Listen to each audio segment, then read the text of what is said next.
Homoinjertos en cirugía cardiovascular.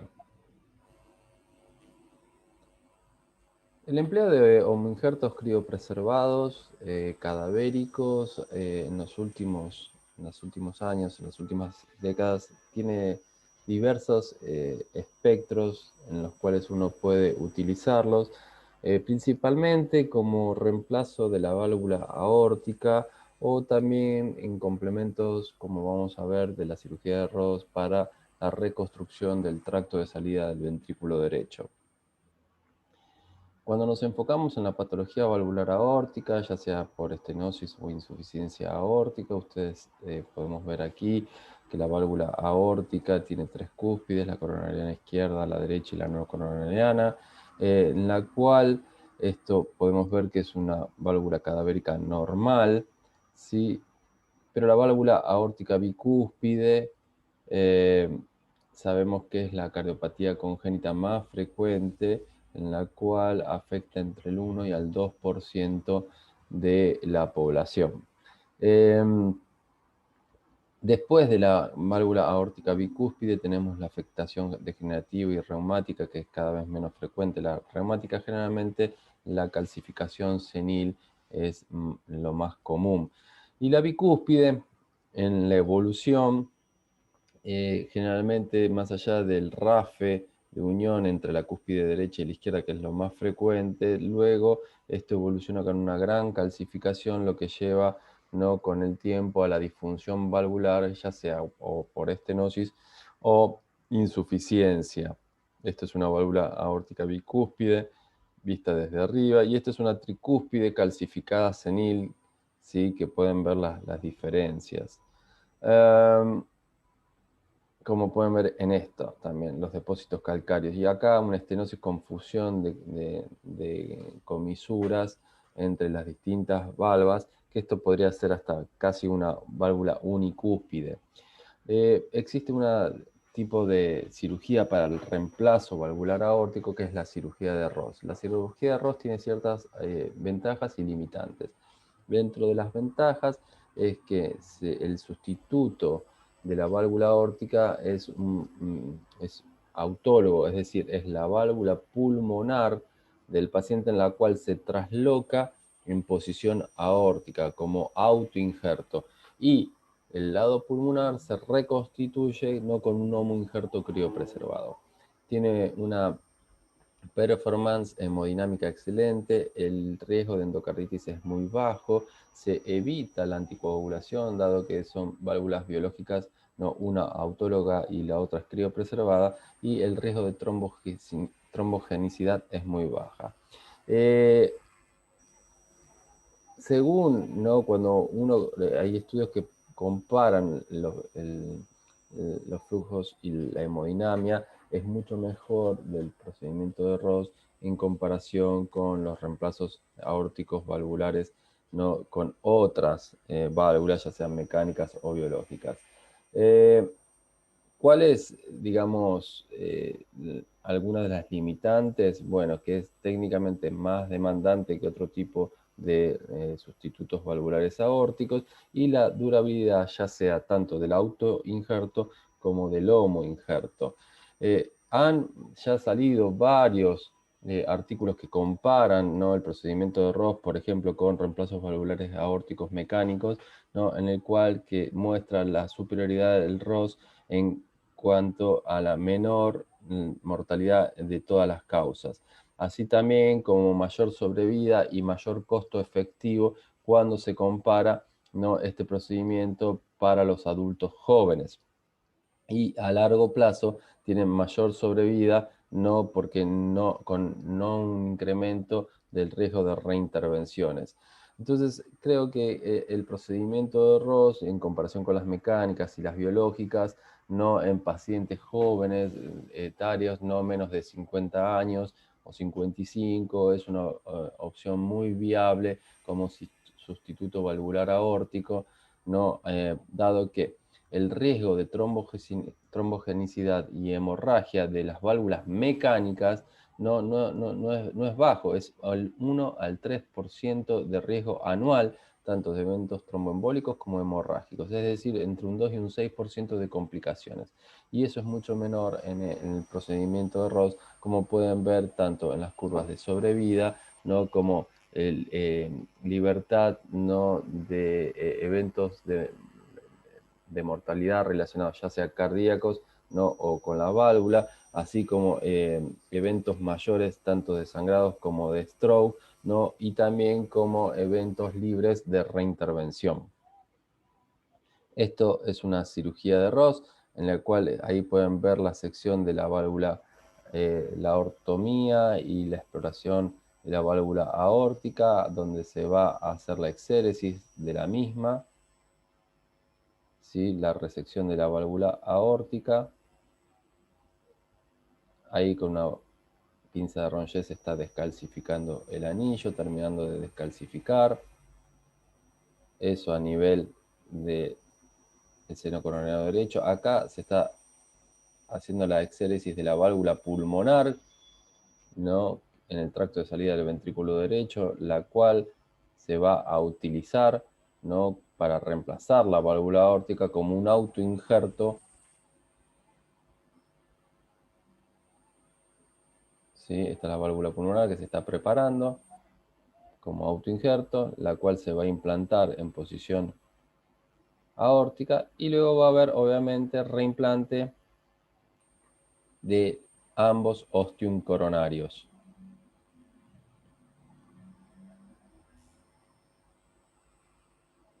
Ahí se presenta la válvula aórtica, se baja en posición, generalmente la posición es subanular.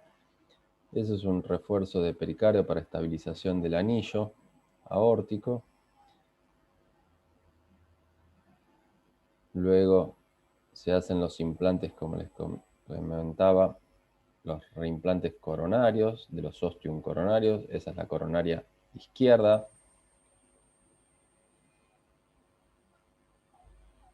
Se va a reimplantar el ostium de la coronaria izquierda.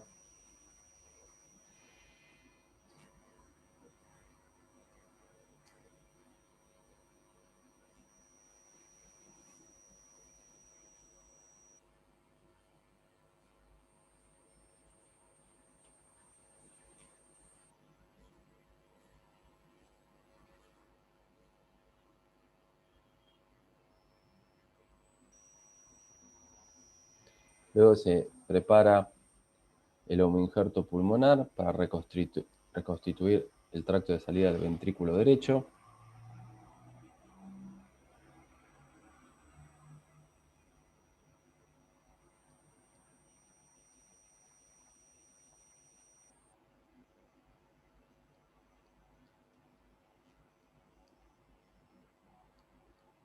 Ahí se reconstituye el homoinjerto criopreservado en posición pulmonar, ¿no? Y el autoinjerto pulmonar en posición aórtica. Como les he comentado, se reseca la válvula aórtica, se preparan los dos ostium coronarios, tanto el derecho como el izquierdo, ¿no? Luego de la misma se coloca el autoinjerto pulmonar en posición aórtica y un homoinjerto criopreservado para reconstituir el tracto de salida del ventrículo derecho hacia la arteria pulmonar. Acá se hizo un wrapping, ¿no? También un reforzamiento de toda la aorta, ¿no? Con una prótesis de Magil. Como les comentaba, ¿no? La sobrevida de este procedimiento es excelente, ¿no? Y también la baja tasa de reoperación relacionada a fallo, ¿no? Del autoinjerto o del homoinjerto. También va a depender mucho de en qué etapa. Como les comentaba, generalmente es mejor hacerlo en el grupo etario menor de 50 años, ¿no? También, como les dice, la tasa libre de reoperación del autoinjerto, ¿no? Y también el autoinjerto, ya sea por disfunción, estenosis o insuficiencia, no va a depender mucho. Entonces, creo que hay distintos sustitutos valvulares, pero la cirugía de Ross debería estar limitada en este grupo de pacientes jóvenes por debajo de 50 años, no hasta los adolescentes. Otro espectro en el cual pueden ser utilizados los homoinjertos criopreservados no son las cardiopatías congénitas. Ustedes saben que las cardiopatías congénitas son malformaciones cardíacas que están presentes al momento del nacimiento como consecuencias de alteraciones producidas durante la organogénesis del corazón.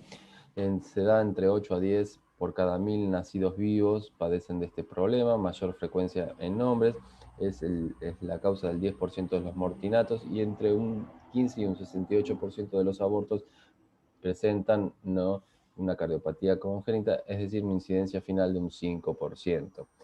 Eh, durante la embriogénesis, no, durante las distintas etapas de la embriogénesis, cualquier alteración o noxa que altere estos procesos pueden dar origen, ya sea a las distintas variantes anatómicas de las cardiopatías congénitas.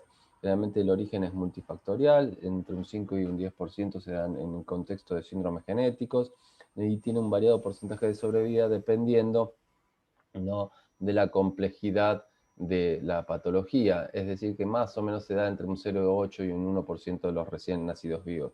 Y la manifestación clínica se puede dar en diferentes etapas de la vida, ya sea en la etapa neonatal, pediátrica, ¿no?, y dadas las mejoras en el manejo y en el tratamiento en los últimos años y en los cuidados perioperatorios de este tipo de cardiopatías, hoy por hoy no llegan a la etapa ya sea adulta, no cada vez más pacientes cardiópatas congénitos adultos. Es más, las estadísticas muestran que en los años 60 la relación entre paciente pediátrico y adulto portador de cardiopatía congénita era 70-30.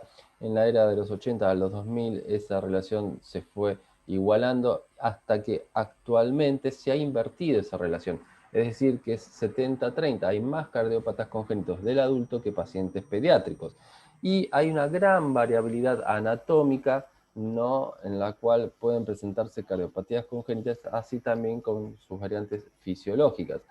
Pero bueno, digamos que los homoinjertos criopreservados pueden ser utilizados como, por ejemplo, para reconstituir el tracto de salida del ventrículo derecho y reconectar el ventrículo derecho hacia la arteria pulmonar, por ejemplo, en aquellos pacientes con tetralogía de Fallot, que no es la indicación habitual, pero algunas veces hay pacientes con tetralogía de Fallot y variantes coronarias, en la cual hay una variante coronaria que atraviesa el tracto de salida del ventrículo derecho.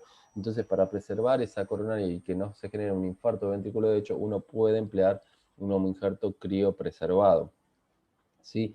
También eso como reparación primaria. Y como reparación secundaria en un cardiópata congénito, el adulto cuando están con el parche transanular muy dilatado, también una forma, en vez de poner un sustituto como un senoinjerto biológico, ¿no?, uno puede emplear para reemplazar la insuficiencia pulmonar crónica que tienen estos pacientes, un homoinjerto criopreservado, ¿sí?, para reconstituir, como les he comentado, ¿no?, el tracto de salida del ventrículo derecho.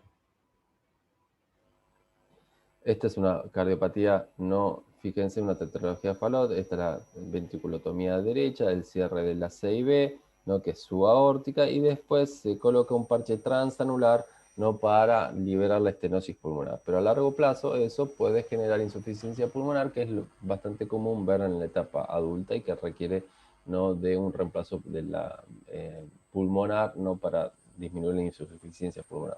Otras patologías que pueden requerir el empleo de homoinjertos criopreservados son las atresias pulmonares, ya sea dos entidades diferentes, la atresia pulmonar con septum interventricular intacto y aquella que cursa con CIB y colaterales aortopulmonares. La atresia pulmonar con septum interventricular intacto, bueno, es una atresia pulmonar sin CIB con una hipoplasia variable del ventrículo derecho y de la tricúspide y que también porta sinusoides con circulación coronaria dependiente del ventrículo derecho. Y la reparación de esta cardiopatía va a depender mucho más que de la atresia, sino del desarrollo del ventrículo derecho, así como la dependencia coronaria de esos sinusoides. Pero es pasible, ¿no?, si es leve, uno puede hacer una valvotomía o un shunt, ¿no?, y así se va progresando en la severidad de la hipoplasia, ¿no?, si tiene que ir al camino, ¿no?, de la fisiología biventricular o univentricular. Pero si va a la biventricular y uno va a reconectar el ventrículo derecho hacia la arteria pulmonar, uno puede emplear un homoinjerto criopreservado. La atresia pulmonar con CIB y colaterales, bueno, es otra entidad que presenta una amplia variabilidad anatómica, desde buenas ramas pulmonares hasta ausencia total, colaterales aortopulmonares, irrigación combinada y variable de los pulmones. Es una patología muy grave y tratamiento quirúrgico adaptado a cada paciente, en el cual generalmente se dan muchas cirugías, ¿no?, en la cual lo que uno intenta hacer es unifocalizar, o sea, tratar de reconstruir la rama ¿no? pulmonares y centralizarlas, y esto puede uno requerir, ¿no? el empleo, ¿no? de homoinjertos criopreservados para conectar la arteria pulmonar al ventrículo.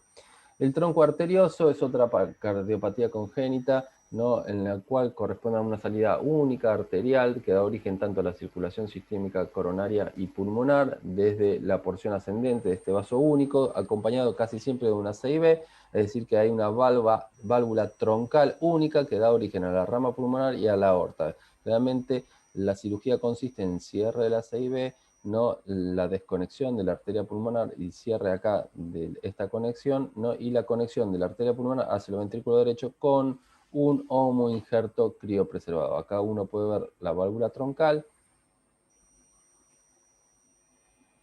típica, y como les he comentado, ¿no? es la desconexión de la arteria pulmonar, el cierre de la CIB y luego, ¿no? el empleo de un homoinjerto criopreservado como conexión entre el ventrículo derecho y la arteria pulmonar para reconstrucción de esta cardiopatía. Es una cirugía correctiva, como pueden ver acá, la arteria aorta, la arteria pulmonar, la conexión entre la arteria aorta y la pulmonar, esta es la vena cava, la aurícula derecha, el ventrículo derecho, es una, no, acá se cierra la arteria pulmonar en muñón proximal, ¿sí? el cierre de la CIB con un parche, ¿sí? y luego, ¿no? se prepara el homoinjerto criopreservado, ¿sí? para reconstruir el tracto de salida del ventrículo derecho hacia la arteria pulmonar, ¿sí? el implante del mismo, y acá pueden ver el homoinjerto criopreservado y la arteria aorta de este lado. Otra indicación bastante frecuente es en el contexto de endocarditis. La endocarditis aórtica casi en un 67% puede tener abscesos anulares, así como pueden ver aquí con compromiso mitro-aórtico o post cirugía de Bentall, ¿no? que es un reemplazo valvular aórtico mecánico con reemplazo de aorta ascendente, que también puede complicarse con cualquier reemplazo valvular mecánico puede tener a largo plazo o tempranamente endocarditis valvular, ¿no? Acá podemos ver también se pueden tener endocarditis los homoinjertos, sí, es bajo, es raro, ¿no? Pero bueno, uno que en la historia está reportado y pueden ver endocarditis en los homoinjertos, pero la tasa es muy, muy baja. Y endocarditis en un homoinjerto con absceso del anillo también, ¿sí? Acá podemos ver un absceso infraanular, ¿no? con gran compromiso en el cual, ¿no? esto puede llevar al bloqueo AB del paciente si esto compromete el septum membranoso. ¿Sí? Las conclusiones, el empleo de homoinjertos criopreservados, la sobrevida es aceptable, no requiere anticoagulación, duración relativa, dependiendo en qué etapa uno los coloca, reconstrucciones complejas del anillo mitroaórtico. Acá podemos ver una endocarditis protésica biológica, ¿no? que fue reemplazado, ¿no? y reconstituido con un homoinjerto. Este es el ostium derecho, el ostium izquierdo está ahí. Esto es una endocarditis protésica mecánica. Sí, acá también podemos ver también una endocarditis protésica mecánica con gran compromiso anular. Acá también, como les comentaba, una endocarditis en un homoinjerto colocado previamente. Esto no es lo habitual, ¿sí? en las endocarditis de los homoinjertos, pero bueno, uno puede emplear homoinjertos para justamente el tratamiento de las endocarditis porque son resistentes al compromiso y a la invasión bacteriana. La endocarditis nativa aórtica, acá otro ejemplo de endocarditis con perforación valvar, ¿sí? el ostium derecho, el ostium izquierdo, ¿sí? acá también pueden ver gran compromiso de la mitroaórtica, ¿no? con absceso anular, acá endocarditis en una válvula bicúspide, acá endocarditis nativa aórtica recidivada en esta válvula que es una válvula porcina, un seno-injerto porcino que se llama Freestyle, en el cual hizo una endocarditis y hubo que reemplazarla con un injerto. Acá una endocarditis nativa mitroaórtica. Post cirugía de Ross, también algo raro, endocarditis del aducto injerto, pero también puede darse.